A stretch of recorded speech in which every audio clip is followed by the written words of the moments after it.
to set our eyes on something that persuades us that there's nothing that we need to add to what he's done to conquer sin. Because we're busy thinking, we got to do something. Yeah. We got to conquer this thing. We got to get rid of this thing. What are we going to do? How are we going to get rid of it? How are we going to deal with it? We're all the time busy with that. All the while, God's trying to captivate us with what he's already done. And that's where fear and trembling comes into play. Mm-hmm. Fear and trembling is that we would be so captivated by what God did to conquer our sin and our death that we'd see not just the beauty and the wonder of this magnificent work that he did, but we would see that nothing needs to be added to it. To the degree that we would find ourselves standing still in the presence of what he did. Because we see how wonderful it is, so we're like, wow, we're in awe of it. We see how beautiful what he's done is, wow. We see how magnificent and how full of strength and might and power that it is. And we're just like, wow, like the Niagara Falls that we're coming over. But we're also satisfied in our hearts that it has actually been conquered. Yeah. And so we stand still. We cease from our own works to try to conquer our own sin and our own fruit of death. Mm-hmm. Right? Mm-hmm. That's fear and trembling. You stand still. Stand still. I mean, Paul could have easily just have said, stand still and see the salvation of the Lord, and salvation will be worked out of you. Wow. He could have easily said, stand still and behold the work of God to conquer sin and death. Right. And that will work salvation out of you. Yeah. Cease from your efforts to bring forth fruit in your own life and to deal with the sin in your own life, and behold what God has done to make you fruitful and to circumcise your life from the fruit of death. When you're persuaded of that truth, it's absolutely amazing.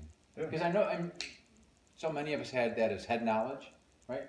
It's like, be still and know that I'm God, right? But until you're persuaded of what that really means, you're out there trying to add to it. You're out there trying to do something. You're never still. You're never just standing and understanding what that really means. Yeah. That's amazing. Yeah. Really, really is. Wow. I mean, the fruit of the flesh would be born in someone's life because they think death is still reigning over them somehow. Yeah. They're still functioning from the place of I lack. Yeah. That brings forth the fruit of the flesh. So how would God bring salvation to our lives from that? He would come and conquer death. Because if we saw death was conquered, we would no longer be in fear of death. Right. If we were no longer in fear of death, we wouldn't be in bondage to trying to live by the flesh. Mm-hmm. Because we would say, God has condemned sin in the flesh in that he raised Jesus up from death in a human body. Yes. And so that would tell me that guy has done something to conquer the death I see in my own life. He's done something to conquer it. And so now I no longer try to conquer it myself. So my flesh rests. Right. If my flesh rests, guess what my body's been healed from? The works of the flesh. Mm-hmm. And so salvation begins to be worked out of me just by me stopping and standing still and being inquisitive into what God's done. And it's like a thing that will go on in our hearts. If we're busy with what we need to do, you're blind to what God's done. Sure. And so then salvation can't be worked out of you. Right? Yeah. Because you're not even looking at what he's done to bring salvation. You're busy with your own works. Just like Martha. God was sitting in there and she couldn't even see. Yeah. You know? Yeah. And so she's busy with all of her stuff. God was still sitting there. She's busy with all of her stuff. She couldn't even see. Mary saw. So Mary stood still and beheld the salvation of the Lord.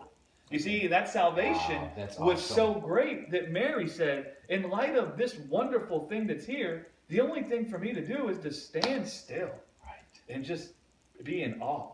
Yeah. Right? And that's what the law of God is designed to do. It's designed to captivate us to such a degree that we stand still. Not that we get busy doing things. We stand still. Now, after we stand still, grace begins animating us, and then we find the life of God pouring out of us like rivers of living water, but we're doing things from passion, not from obligation. Right? Yeah. So, you might go do something because you love it, but it won't be, I need to do this to please God. Right. I need to do this because I'm supposed to. I need to do this because this is what I've been commanded to do. No, you're just being. And out of being, you find love come. Yeah.